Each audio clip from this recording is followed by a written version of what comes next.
Pension విధానం ఉద్యోగుల్లో దడ పుట్టిస్తోంది. రిటైర్మెంట్ సమయంలో ఎంత పెన్షన్ వస్తుందో తెలియని పరిస్థితి నెలకొంది. దేశవ్యాప్తంగా కాంట్రిబ్యూటరీ పెన్షన్ స్కీమ్ కలకలం సృష్టిస్తోంది.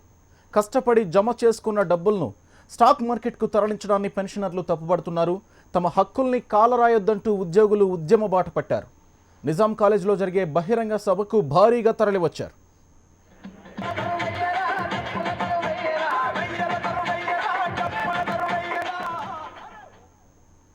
రైట్, ఇక ప్రస్తుతం నిజాం కాలేజీలో జరుగుతున్న భారీ బహిరంగ సభకు సంబంధించిన మరిన్ని వివరాలు మా ప్రతినిధి సతీష్ లైవ్లో అందిస్తారు. ఓటు సతీష్.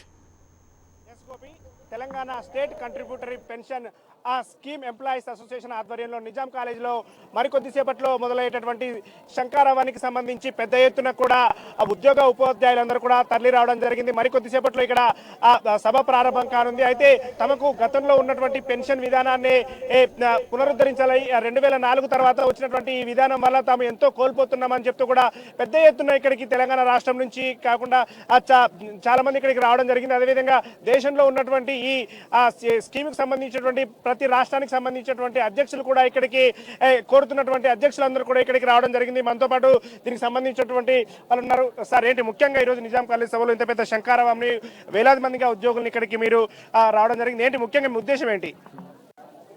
సామాజిక భద్రత ప్రభుత్వోద్యోగి లేకపోవడం, 200 మందికి పైగా ఈ రోజు వరకు చనిపోతే ఏ ఒక్క వ్యక్తి కూడా ₹1 కూడా అందని పరిస్థితి. ఫ్యామిలీ పెన్షన్ లేదు, గ్రాట్యుటీ లేదు, కనీసం పెన్షన్ లేదు. ఈ రోజు పరిస్థితి రాష్ట్రంలో ఉన్న 1,20,527 మంది ఉద్యోగుల పరిస్థితి కడు దయనీయంగా ఉంది. ఈ కంట్రిబ్యూటరీ పెన్షన్ స్కీమ్ అనే దుర్మార్గమైన స్కీమ్ ఏదైతే 2013లో చట్టం చేయబడిందో 2004లోనే దాన్ని తీసుకొచ్చి మన నెత్తిన రుద్దబడింది.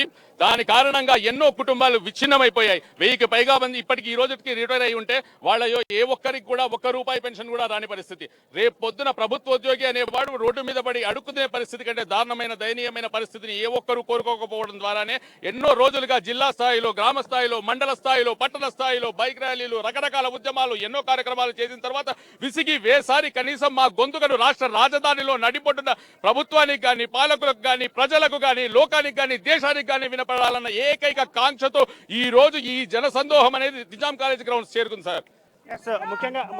ముఖ్యంగా చెప్పండి, దీని తర్వాత మీ ఫండ్కు సంబంధించి మీ డబ్బుల్ని కొన్ని తీసి స్టాక్ మార్కెట్లో పెడతాం, దానివల్ల మీకే లాభం జరగబోతుందని చెప్పి కూడా కేంద్ర ప్రభుత్వం చెప్పింది. తర్వాత మళ్ళీ ఇన్ని సంవత్సరాల తర్వాత, దాదాపు 12 సంవత్సరాల తర్వాత ఈ ఉద్యమాన్ని మీరు తీసుకురావడానికి ముఖ్య కారణం ఏంటి సార్?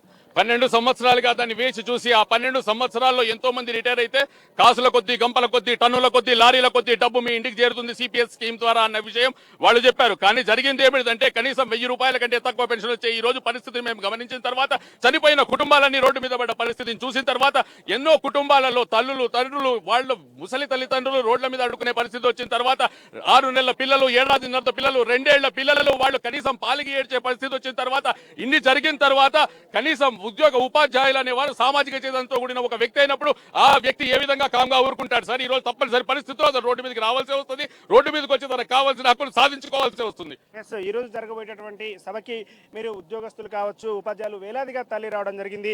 ఇక్కడ నుంచి ఏం పిలిపి ఇవ్వబోతున్నారు కేంద్ర ప్రభుత్వానికి కావచ్చు, రాష్ట్ర ప్రభుత్వానికి? ఇక్కడ నుంచి ఈ వేదిక ద్వారా మీరు ఏ విధమైనటువంటి పిలిపి ఇవ్వబోతున్నారు సార్? అది ఇప్పుడే సభ ప్రారంభం కాబోతుంది. సభ ప్రారంభమైన తర్వాత మాకు మద్దతు తెలుపుతూ వస్తున్న టీజీఓ, టీఎన్జీఓ, రకరకాల ఆర్గనైజేషన్స్ వాళ్ళు కూడా వస్తున్నారు. అందరితో చర్చించి నిర్ణయం తీసుకుంటాం సార్. అది మరికొద్దిసేపట్లో జరగబోయేటటువంటి సభకు సంబంధించి ఖచ్చితంగా ఈ వేదిక ద్వారా కీలకమైనటువంటి నిర్ణయం తీసుకోబోతున్నాం అని చెప్పి కూడా సిపిఎస్ కి సంబంధించినటువంటి నేతలు చెప్తూ ఉన్నారు. Over to studio. సతీష్.